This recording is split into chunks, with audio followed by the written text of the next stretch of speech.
Guys,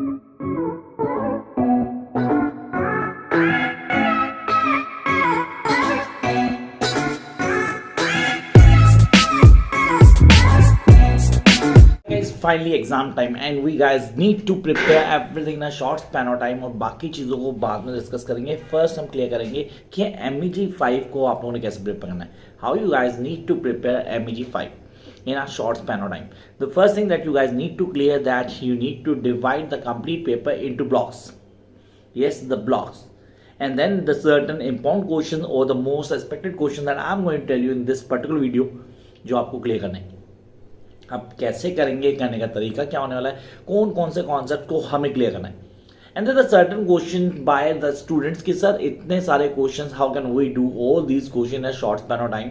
तो मैंने कहा यार सिर्फ इस वीडियो को लास्ट तक देख लेना and then follow each and every point. And जो जो पॉइंट आपको क्लियर नहीं होता, whatever series, I don't have an idea whether you have been perfect in romanticism और आपने इलेक्ट्रिकटिज्म को पढ़ा या नहीं पढ़ा, या do you have an idea of feminist theories. तो यहाँ पे मुझे नहीं पता होगा, उसके लिए आपको मैसेज करना होगा कमेंट बॉक्स में कि सर ये वाला टॉपिक क्लियर नहीं है, तो उसके लिए वीडियो डेफिनेटली बना दूंगा मैं वेरी सून. अब आपने कहा क्लास को शुरू करते हैं. Yes we do need to have a start. अब यहाँ पे पहली चीज दिमाग में आती है वो ये आती है दैट पूरे कोर्स को कुछ पार्ट्स में बांट लेते हैं. As we know that we have 8 blocks. So the first block that is introduction. अब लोग बोलते हैं इंट्रोडक्शन को करें या छोड़ दें. सर इंट्रोडक्शन से शॉर्ट नोट आता है आपका, रसा, ध्वनि, स्वाटा, श्रुति, अलंकारा. इन 5 में से कोई 2 आपको कंफर्म मिलते हैं. आई रिपीट, रसा, ध्वनि, श्रुति, अलंकारा एंड 1 मोर स्वाटा. इनमें से कोई 2 कंफर्म आपको मिल जाते हैं. कहाँ मिलते हैं? शॉर्ट नोट्स में मिल जाते हैं. अब आपने कहा सर हमारे पास एक लॉन्ग क्वेश्चन भी बनता है. कहाँ से? From the block 1 that is all about structuralism. What is structuralism और how to make a differentiation between American and European structuralism. इसमें हम डिफरेंशिएट कैसे करेंगे. अगर बोलूँ सर सैपियर-वुल्फ हाइपोथेसिस, या मैं बोलूँ सर दूसरे कॉन्सेप्ट को क्लियर करूँ, वो कॉन्सेप्ट तो MEG 4 में लगे थे. यहाँ हम बात करें स्ट्रक्चरलिज्म जो कि यूरोपियन या अमेरिकन में. अब उसके क्या डिफरेंस हैं, उनको कैसे क्लियर करेंगे, किन कॉन्सेप्ट को आपको फॉलो करना है, ये सब दिमाग में लाना चाहिए. तो आई होप आप लोगों ने लिख लिया कि फर्स्ट ब्लॉक में हमें क्या क्या पढ़ना है. हमें पढ़ना है language, the elements of language, functions of language. I repeat, the functional language और द एलिमेंट्स ऑफ लैंग्वेज. जो ऑनलाइन क्लास कर रहे हैं वो जानते हैं कि ब्लॉक वाइज कैसे पढ़ रहे हैं. जिन लोगों ने नोट्स दे रखे हैं उनको पता है हमें ये क्वेश्चन आंसर करने हैं. That be more than enough, क्योंकि इन्हीं क्वेश्चन आंसर ही पेपर आएगा, ये कन्फर्म है. But what about those don't have the online classes along with they don't have the notes too? तो सर उनके लिए क्या करेंगे? सीधे से उनके लिए तो कुछ होना चाहिए. तो ये क्लास उन्हीं के लिए जो ऑनलाइन ले रहे हैं उनके लिए भी है, जो नहीं ले पा रहे, जिनके पास नोट्स भी नहीं है, वो भी इसको अगर फॉलो कर लेंगे, इन आंसर्स को प्रिपेयर कर लेंगे, तो I am sure that you going to score least 60+. Come to the point. The first thing, sir block 1 हो गया हमारा. नंबर 2, ब्लॉक नंबर 2, इसको सर्कल करो, लिखो सबसे important block, one of the most important block. आपने कहा सर कौन सा ब्लॉक है? That is classical criticism.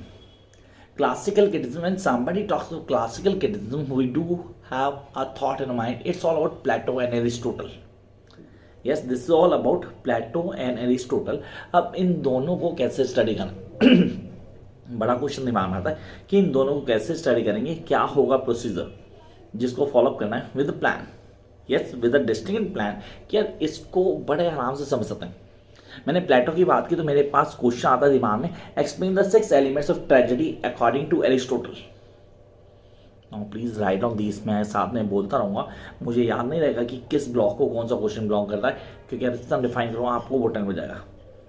ये एक्सपेक्टेड क्वेश्चन साथ साथ बोलते जाऊँगा, तो प्लीज इसको रूल आउट कर लेना. आपने कहा explain the 6 elements of tragedy, the 6 elements of tragedy according to Aristotle. आपने कहा सर 6 एलिमेंट्स कौन कौन से थे, मतलब ट्रेजेडी के 6 एलिमेंट्स. सबसे पहले की बात करते हैं प्लॉट, द की, मतलब स्टोरी लाइन यहीं से शुरू होती है. प्लॉट आंसर फिलहाल डिस्कस नहीं करूंगा, इसकी मैंने वीडियो बनाई हुई है, आप प्लीज उसको जाकर देखें वहाँ. तो क्वेश्चन था explain the 6 elements of tragedy according to Aristotle. Come to Plato, why Plato hostile towards art. Sir this is the question that repeatedly asked in paper. आपने प्लेटोज हॉस्टालिटी टुवर्ड्स आर्ट क्यों पसंद नहीं करता? आपको poetry को बिल्कुल पसंद नहीं. He was the one who don't like the poetry. तो हमें कॉन्सेप्ट दिमाग में रख लेने हैं एंड इनको क्लियर करना है। चलो इसी का दो चीज़ हो गई सर। इसमें शॉर्ट नोट बता कैथारसिस को लेके। व्हाट इज कैथारसिस, कैथारसिस क्या है, इस पे काम कैसे करेंगे, कैथारसिस क्या होती है। अच्छा प्योरिफिकेशन क्या होता है, व्हाट इज प्योरिफिकेशन, प्योरिफिकेशन क्या है या क्लैरिफिकेशन अगर आया था तो इनको कहाँ से डिफाइन करेंगे। यहाँ सबके सब एक ही हैं, whether is catharsis, whether is purification, whether is purification, whether is clarification, ये एक ही चीज़ है, कुछ अलग अलग नहीं है। इमिटेशन शॉर्ट नोट में भी आता है, मेजर टॉप में आता है। मेमेसिस एक ही चीज़ है, इमिटेशन मेमेसिस। क्लियर कर लेना, पेपर में हेल्प करेगा आपको। Jump to block number 3। तो ब्लॉक 2 बहुत डोमिनेंट था, सबसे इंपॉर्टेंट है, आगे ही आएगा कन्फर्म 30 मार्क्स का पेपर आपका ब्लॉक 2 से आएगा। पहले क्लियर करो, 30 मार्क्स का पेपर ब्लॉक 2 से ही आएगा। जिसने नहीं करना अभी भी तो कांट हेल्प इट, मतलब इससे ज़्यादा मैं नहीं बता पाऊंगा। काम next segment that is Romantics. So Romantics की बात करता हूँ तो मेरे पास 3 लोग आते हैं। 3 लोग में सबसे पहले preface to lyrical ballad by William Wordsworth, उसको क्लियर करना है मुझे, उसके पॉइंट को क्लियर करना है। अब विलियम वर्ड्सवर्थ ने प्रीफेस टू लिरिकल बैलेट लिखी, उसको लोग बोलते हैं sir it's autobiography, basically element में थी, 14 पार्ट थे, उसको डिफाइन किया उसने। And there was S T Coleridge too, उसका view point regarding the diction used in poetry, the view point of diction sir on diction of William Wordsworth, उसको भी clear करना है। Then P B Shelley defence of poetry, देखो दोबारा clear करो, PB Shelley defence of poetry को clear करना जरूरी है। हम कॉन्सेप्ट को कैसे समझते हैं, how we understand and then write down in examination. लिखना और समझना दो अलग चीज़ें। अब आपने कैसे समझा कैसे लिखा ये मैटर करेगा। Jump up to the next section that is really important, that is new criticism. Sir new criticism में लेकिन का क्वेश्चन आया था मेरे पास सर कई लोग आते हैं। यहाँ पे मैं बोलूँ सर क्या ये क्वेश्चन बार बार पूछे जाते हैं या न्यू क्रिटिसिज्म क्या पेपर में इंपॉर्टेंट है। पेपर में एक क्वेश्चन कंफर्म होगा 20 नंबर का फ्रॉम न्यू क्रिटिसिज्म, जब भी आपको लिखवाऊंगा मैं, just I am going to do that, don't worry. तो मैंने कहा आप लोग साथ में पेन लेके बैठना ताकि आप लोग लिख पाओ एक एक चीज़ को। And I try to be slow with the pitch in this particular class. In upcoming videos, I'm going to make more comfortable for you so that you won't miss any word. कई बार होता है speed में बोलता हूँ तो आपके words skip हो जाते हैं।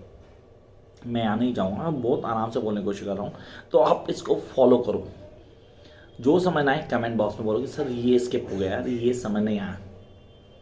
तो ब्लॉक हो गए 4। Intro, the first one intro, the classical, the romantic and the new criticism.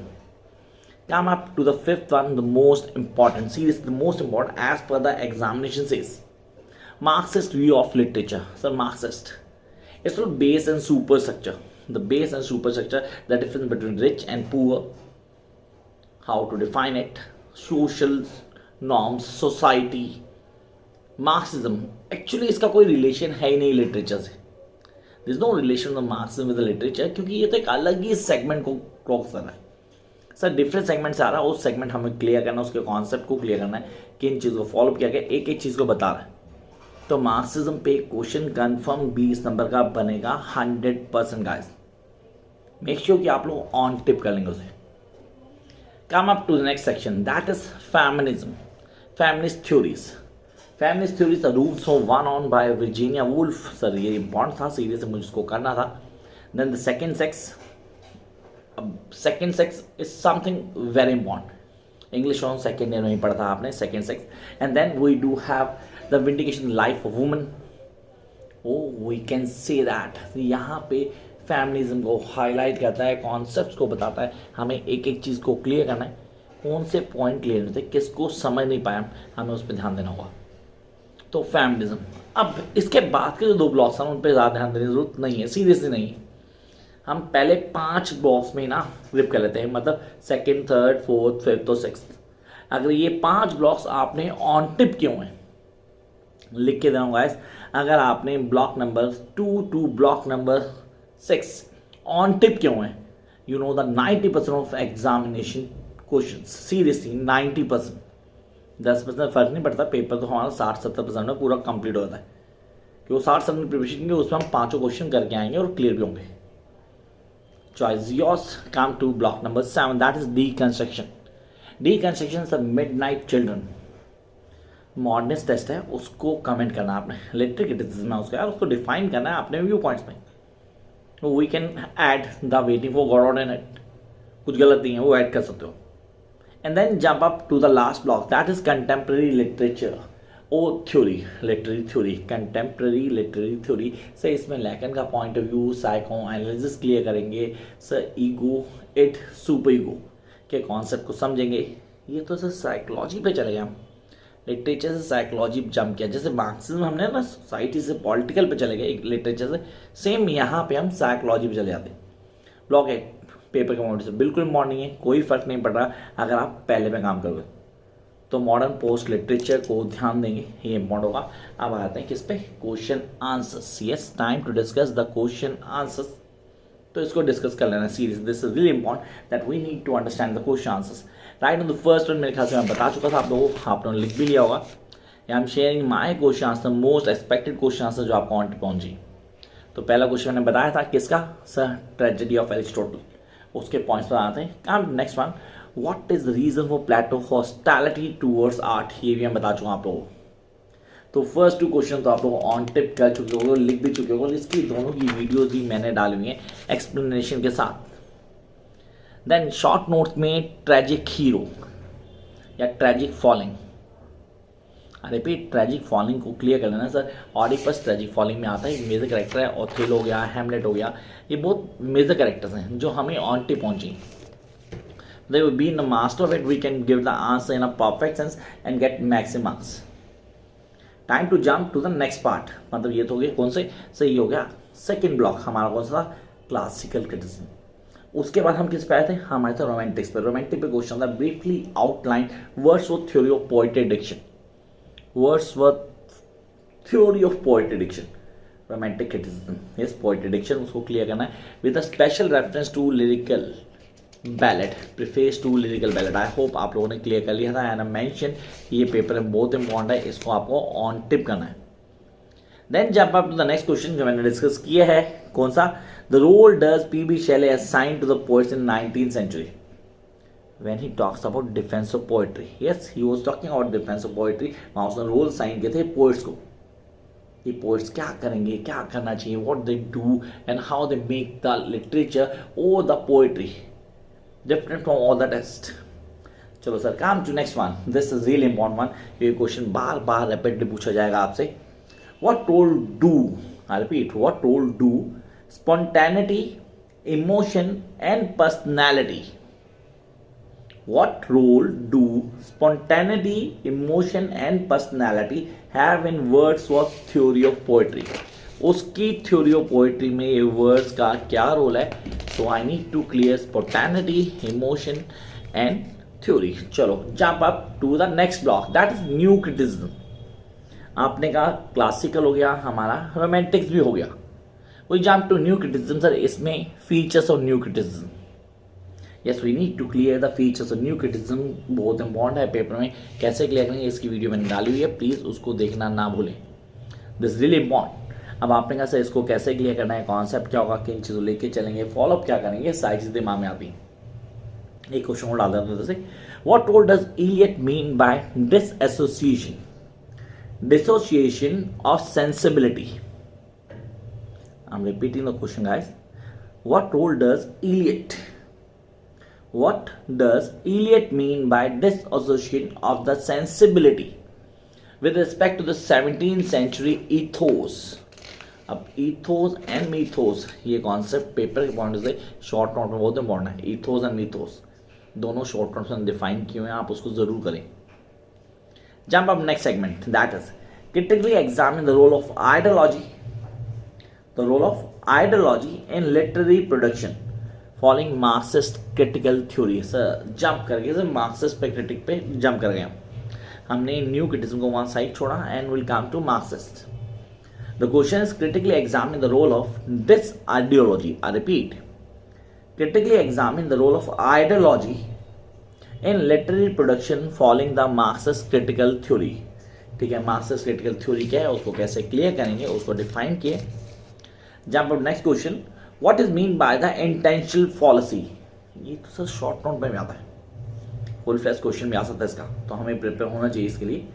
कह रहा what is mean by the intentional fallacy, how would you respond to the concept of new critics. देखो वापस चला गया मैं Marxist से सीधा new critics में चला गया, तो यहाँ इंटेंशनल पॉलिसी आ गई and we need to clear that intentional policy and jump back to again to Marxist. Marxist में आता हूँ structure super structure, I have told you in the earlier discussion. Explain in your own words, I repeat, explain in your own words the Marx views on the base superstructure relationship. Base and super structure relationship, ये सबसे important points में से एक है जो आपको on tip होना चाहिए। Time to jump to the next part. किस पे? फैमिलिज्म पे एक क्वेश्चन नोट कर लेते हैं पहले, इसका मार्क्सिज्म का एक क्वेश्चन और कर लेते हैं। The write on the question, write a short essay explaining how Marxism is opposed, how Marxism is opposed to both idealism and mechanical materialism. इन दोनों में क्या हुआ? अपोज किया गया। किसमें sir? The first is idealism and the second mechanical materialism. इन दोनों में मार्क्सिज्म को अपोज किया गया। तो I need to know idealism, I need to know what is mechanical materialism. Jump up next section, feminism theories. Evaluate Elaine Showalter contribution to feminist criticism. Elaine Showalter, yes, उसका contribution आपको on tip होना चाहिए, क्यों बार बार पूछा जाएगा, लगातार पूछा जाएगा, तो आप लोग उसमें मोस्ट प्रॉब्ली सुपर होने चाहिए। मतलब you need to clear the each and every point ताकि आप आराम से कर पाएँ। चलो जंप करते हैं द नेक्स्ट क्वेश्चन। एक क्वेश्चन थोड़ा लीक से हटके, अब इस क्वेश्चन को ना प्रायोरिटी देना गाइस, ये क्वेश्चन मोस्ट एक्सपेक्टेड में से है। State Roland Barthes, I repeat, state Roland Barthes' ideas on work and test. On work and test. In his essay From Work to Test. From Work to Test. तो अब मुझे उसका ऐसे तो पता होना चाहिए, From Work to Test उसको क्लियर कर लूँ ताकि मैं इस आंसर को आराम से दे पाऊँ। Jump up to the next question. What are the implications of distinction sex and gender? Coming to the question once again. What are the implications? What are the implications of the distinction sex and gender as set by feminist theories? तो feminist theories ने किस तरह sex और gender को अलग किया, उसको पूरा क्लियर करना सर। बायोलॉजिकल फेमिनिज्म बताऊंगा, उसके क्या डिटर्मिनेशन से उनको हाईलाइट करूंगा। I need to define while I am making difference between sex and gender, तो मुझे सारी चीज़ें ऑन टिप करनी पड़ेंगी। तो यहाँ तक क्या था सर? फेमिनिज्म क्लियर हुआ, फेमिनिज्म का कॉन्सेप्ट पता लगा, किन चीज़ों को हाईलाइट करना है, कौन से पॉइंट है। Come on next one.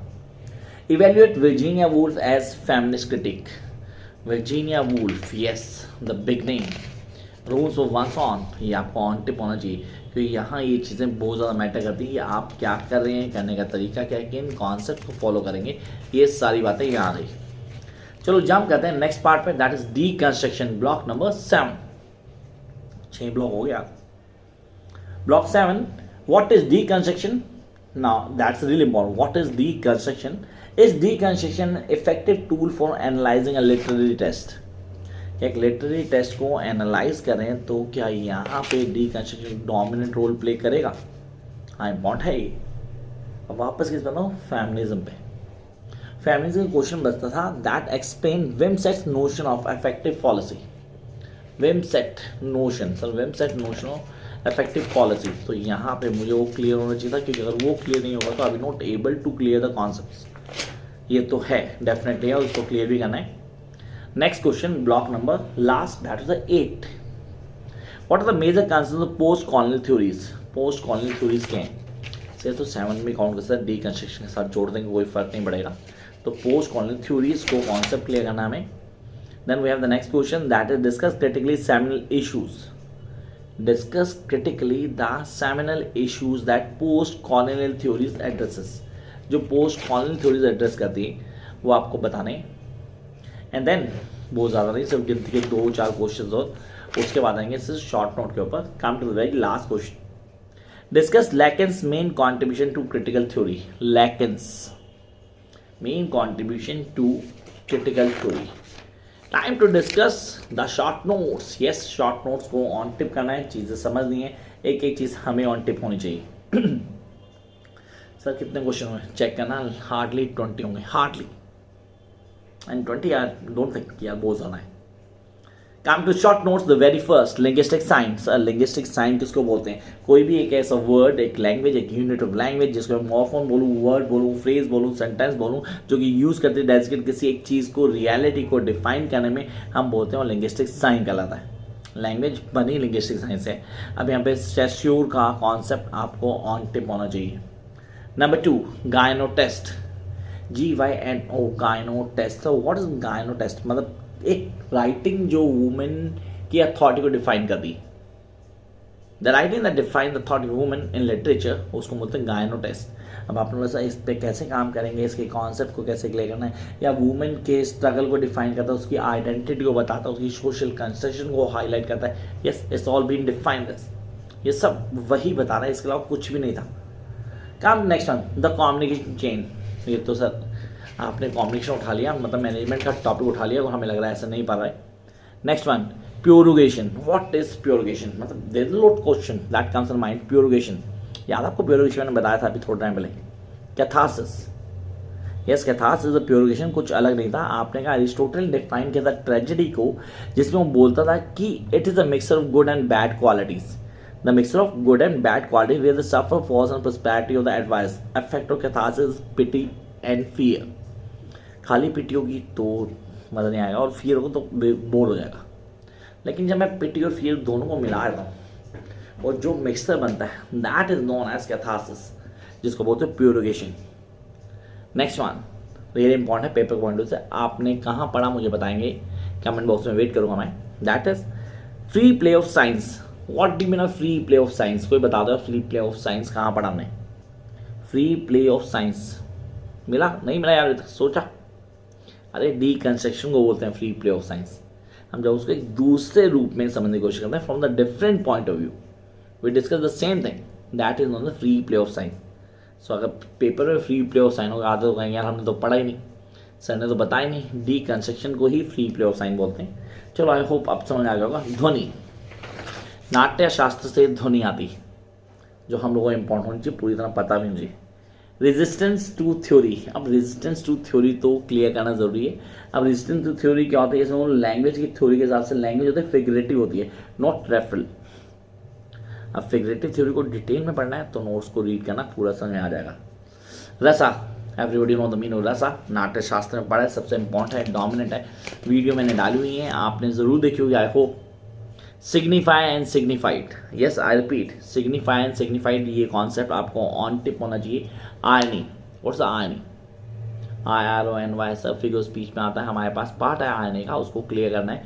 And then अलंकारा, इसे अलंकारा, अलंकारा भी कहते हैं। Everybody the on point of view, तो अलंकारा वर्ड लिया गया, हमारे लिए इंपॉर्टेंट है, पेपर पॉइंट सबसे इंपॉर्टेंट है। स्वाटा मैंने पहले बोला था। इथोस एंड मिथोस, ये तो याद हो गया होगा यार, मैंने बताया था, बिगनिंग में बताया था। Hamartia, what is the हेमरेशिया?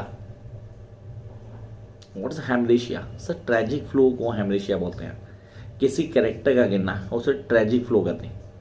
Oedipus हेमरेशिया का एग्जांपल है। And the next one objective correlatives, ये तो TS इंग्लिश को पढ़ा हुआ, तो ऑब्जेक्टिव कोरिलेटिव ऑन टिप होगा आपको। And last not the least, myth. What is myth? Critically objective किसी भी चीज़ को अप्रोच करते हुए उसके कॉन्सेप्ट को फॉलो करते हैं, जहाँ अप्रोच बदलती है टेक्निकली, उसको हम क्लियर करने की कोशिश करते हैं, उसको हम बोलते हैं मिथ। अब इसको डिटेल में समझ के इसकी वीडियो को ज़रूर देखना। अगर आप लोग इस पूरी वीडियो में जो बताया इसको ऑन टिप कर लेते हो, मैं लिख के देता हूँ साइन करके, that you going to score least 60+। पर आंसर सही लिखने हैं भाई, ये ना हो कि क्वेश्चन तो यही आए और आप लिख के कुछ और आ जाओ और फिर लोग से जैम आता दियोगे, बिकॉज हमने तो सिर्फ क्वेश्चंस को ध्यान दिया था, आंसर्स को भी ध्यान देना है, लिखने के तरीकों को क्लियर करना है, how to write down answer, इस पे ध्यान देना है। Till then keep watching, like share.